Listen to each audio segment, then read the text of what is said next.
por força das circunstâncias, a entidade indicada para resolver o grande problema. Todavia, após as afirmativas do sílabe e depois do famoso discurso do bispo Strossmayer, em 1870, no Vaticano, quando Pio IX decretava a infalibilidade pontifícia, semelhante equação era muito difícil por parte da Igreja. Entretanto, Leão XIII vem ao campo da luta com a encíclica Rerum Novarum, tentando conciliar o braço e o capital, apontando a cada qual os seus mais sagrados deveres. Se o efeito desse documento teve considerável importância para as classes mais cultas do Velho e do Novo Mundo, tanto não se deu com as classes mais desfavorecidas, fartas de palavras. Restabelecendo a verdade. O Espiritismo vinha, desse modo, na hora psicológica das grandes transformações, alentando o espírito humano para que se não perdesse o fruto sagrado de quantos trabalharam e sofreram no esforço penoso da civilização. Com as provas da sobrevivência, vinha reabilitar o cristianismo que a Igreja deturpara, semeando, de novo, os eternos ensinamentos do Cristo no coração dos homens. Com as verdades da reencarnação, veio explicar o absurdo das teorias igualitárias absolutas, cooperando na restauração do verdadeiro caminho do progresso humano. Enquadrando o socialismo nos postulados cristãos, não se ilude com as reformas exteriores, para concluir que a única renovação apreciável é a do homem íntimo, célula viva do organismo social de todos os tempos, pugnando pela intensificação dos movimentos educativos da criatura, a luz eterna do Evangelho do Cristo. Ensinando a lei das compensações no caminho da redenção e das provas do indivíduo e da coletividade, estabelece o regime da responsabilidade, em que cada espírito deve enriquecer a catalogação dos seus próprios valores. Não se engana com as utopias da igualdade absoluta, em vista dos conhecimentos da lei do esforço e do trabalho individual, e não se transforma em instrumento de opressão dos magnatas da economia e do poder, por consciente dos imperativos da solidariedade humana. Despreocupado de todas as revoluções, porque somente a evolução é o seu campo de atividade e de experiência, distante de todas as guerras pela compreensão dos laços fraternos que reúnem a comunidade universal, ensina a fraternidade legítima dos homens e das pátrias, das famílias e dos grupos, alargando as concepções da justiça econômica e corrigindo o espírito exaltado das ideologias extremistas. Nestes tempos dolorosos em que as mais penosas transições se anunciam ao espírito do homem, só o Espiritismo pode representar o valor moral onde se encontra o apoio necessário à edificação do porvir. Enquanto os utopistas da reforma exterior se entregam à tutela de ditadores impiedosos, como os da Rússia e da Alemanha, em suas sinistras aventuras revolucionárias, prossegue ele, o Espiritismo, a sua obra educativa junto das classes intelectuais e das massas anônimas e sofredoras, preparando o mundo de amanhã com as luzes imorredoras da lição do Cristo. Defecção da Igreja Católica. Desde 1870, ano que assinalou para o homem a decadência da Igreja, em virtude da sua defecção espiritual no cumprimento dos grandes deveres que lhe foram confiados pelo Senhor, nos tempos apostólicos, um período de transições profundas marca todas as atividades humanas. Em vão o mundo esperou as realizações cristãs, iniciadas no Império de Constantino. Aliada do Estado e vivendo à mesa dos seus interesses econômicos, a Igreja não cuidou de outra coisa que não fosse o seu reino perecível. Esquecida de Deus, nunca procurou equiparar a evolução do homem físico à do homem espiritual, prendendo-se a interesses rasteiros e mesquinhos da política temporal. É por isso que agora lhe pairam sobre a fronte os mais sinistros vaticínios. Lutas renovadoras. O século XX surgiu no horizonte do globo, qual arena ampla de lutas renovadoras. As teorias sociais continuam seu caminho, tocando muitas vezes a curva tenebrosa do extremismo, mas as revelações do além-túmulo descem às almas, como um orvalho imaterial, preludiando a paz e a luz de uma nova era. Numerosas transformações são aguardadas e o Espiritismo esclarece os corações, renovando a personalidade espiritual das criaturas para o futuro que se aproxima. As guerras russo-japonesa e europeia de 1914-1918 foram pródromos de uma luta maior, que não vem muito longe, e dentro da qual o planeta alijará todos os espíritos rebeldes e galvanizados no crime, que não souberam aproveitar a dádiva de numerosos milênios, no patrimônio sagrado do tempo. Então a Terra, como aquele mundo longínquo da capela, ver-se-á livre das entidades endurecidas no mal, porque o homem da radiotelefonia e do transatlântico precisa de alma e sentimento, a fim de não perverter as sagradas conquistas do progresso. Ficarão no mundo os que puderem compreender a lição do amor e da fraternidade sob a égide de Jesus, cuja misericórdia é o verbo de vida e luz, desde o princípio. Época de lutas amargas, desde os primeiros anos deste século a guerra se aninhou com caráter permanente em quase todas as regiões do planeta. A Liga das Nações, o Tratado de Versalhes, bem como todos os pactos de segurança da paz, não têm sido senão fenômenos da própria guerra, que somente terminarão com o apogeu dessas lutas fratricidas, no processo de seleção final das expressões espirituais da vida terrestre.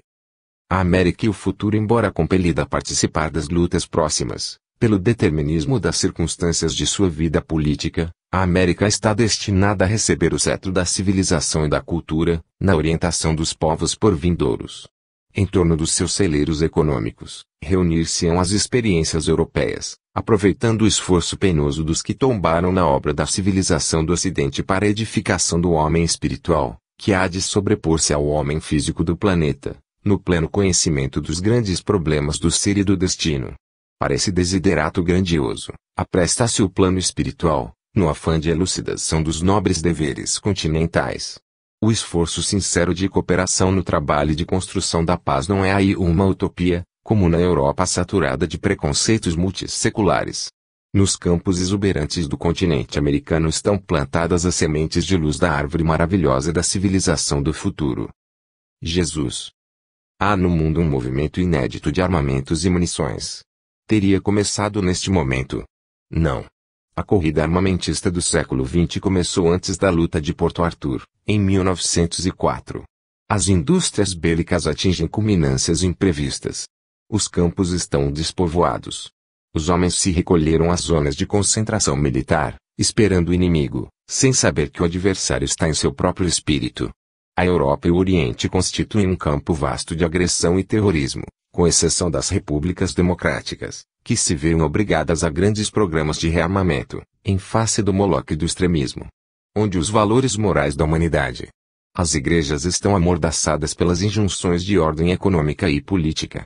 Somente o Espiritismo, prescindindo de todas as garantias terrenas, executa o esforço tremendo de manter acesa a luz da crença, nesse barco frágil do homem ignorante do seu glorioso destino, barco que ameaça voltar às correntes da força e da violência, longe das plagas iluminadas da razão, da cultura e do direito.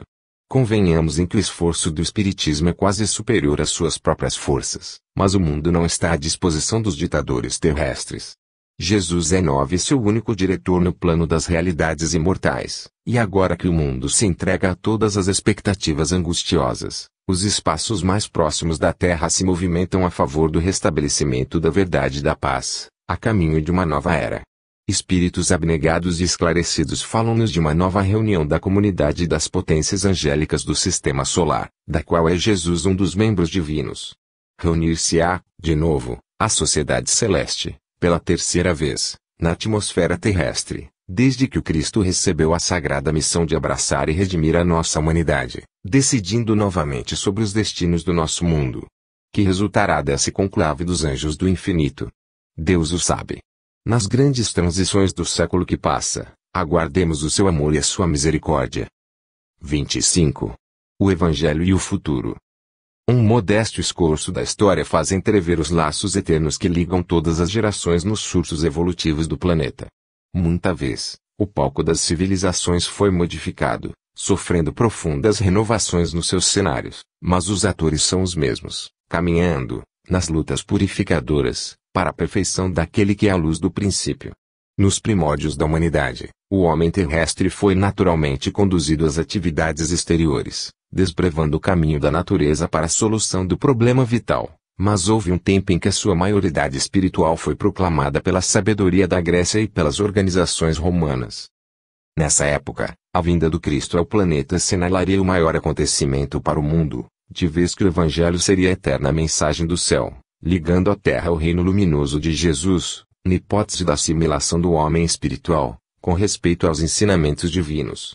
Mas a pureza do cristianismo não conseguiu manter-se intacta, tão logo regressaram ao plano invisível os auxiliares do Senhor, reencarnados no globo terrestre para a glorificação dos tempos apostólicos.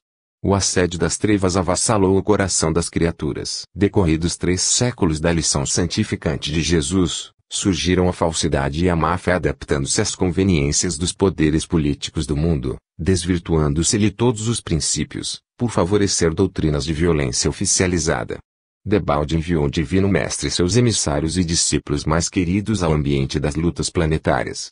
Quando não foram trucidados pelas multidões delinquentes ou pelos verdugos das consciências, foram obrigados a capitular diante da ignorância, esperando o juízo longínquo da posteridade. Desde essa época, em que a mensagem evangélica dilatava a esfera da liberdade humana, em virtude da sua maturidade para o entendimento das grandes e consoladoras verdades da existência, estacionou o homem espiritual em seus surtos de progresso, impossibilitado de acompanhar o homem físico na sua marcha pelas estradas do conhecimento. É por esse motivo que, ao lado dos aviões poderosos e da radiotelefonia, que ligam todos os continentes e países da atualidade, indicando os imperativos das leis da solidariedade humana, vemos o conceito de civilização insultado por todas as doutrinas de isolamento, enquanto os povos se preparam para o extermínio e para a destruição. E ainda por isso que, em nome do Evangelho, se perpetram todos os absurdos nos países ditos cristãos. A realidade é que a civilização ocidental não chegou a se cristianizar. Na França temos a guilhotina, a forca na Inglaterra, o machado na Alemanha e cadeira elétrica na própria América da Fraternidade e da Concórdia, isto para nos referirmos tão somente às nações supercivilizadas do planeta. A Itália não realizou a sua agressão à Abissínia, em nome da civilização cristã do Ocidente.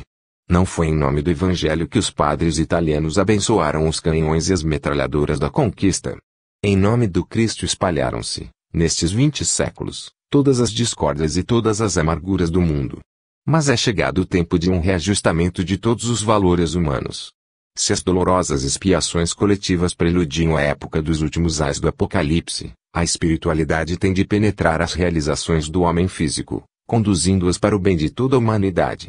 O Espiritismo, na sua missão de consolador, é o amparo do mundo neste século de declives da sua história. Só ele pode, na sua feição de cristianismo redivivo, salvar as religiões que se apagam entre os choques da força e da ambição, do egoísmo e do domínio, apontando ao homem os seus verdadeiros caminhos.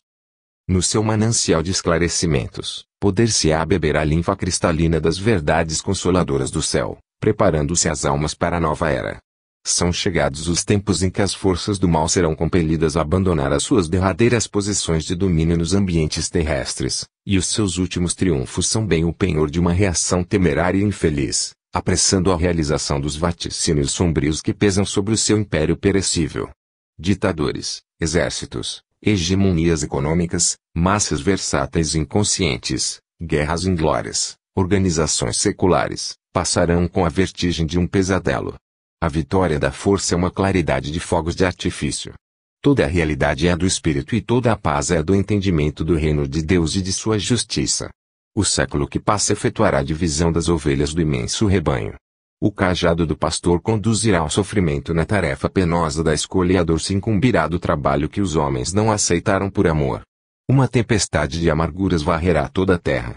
Os filhos da Jerusalém de todos os séculos devem chorar, contemplando essas chuvas de lágrimas e de sangue que rebentarão das nuvens pesadas de suas consciências enegrecidas. Condenada pelas sentenças irrevogáveis de seus erros sociais e políticos, a superioridade europeia desaparecerá para sempre, como o Império Romano, entregando à América o fruto das suas experiências, com vistas à civilização do porvir. Vive-se agora, na Terra, um crepúsculo, ao qual sucederá profunda noite, e ao século XX compete a missão do desfecho desses acontecimentos espantosos. Todavia, os operários humildes do Cristo ouçamos a sua voz no âmago de nossa alma. Bem-aventurados os pobres, porque o reino de Deus lhes pertence. Bem-aventurados os que têm fome de justiça, porque serão saciados. Bem-aventurados os aflitos, porque chegará o dia da consolação. Bem-aventurados os pacíficos, porque irão a Deus. Sim, porque depois da treva surgirá uma nova aurora. Luzes consoladoras envolverão todo o orbe regenerado no batismo do sofrimento.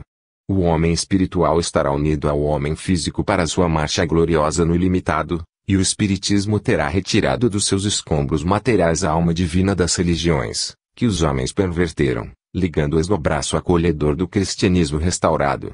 Trabalhemos por Jesus, ainda que a nossa oficina esteja localizada no deserto das consciências. Todos somos dos chamados ao grande labor e o nosso mais sublime dever é responder aos apelos do escolhido.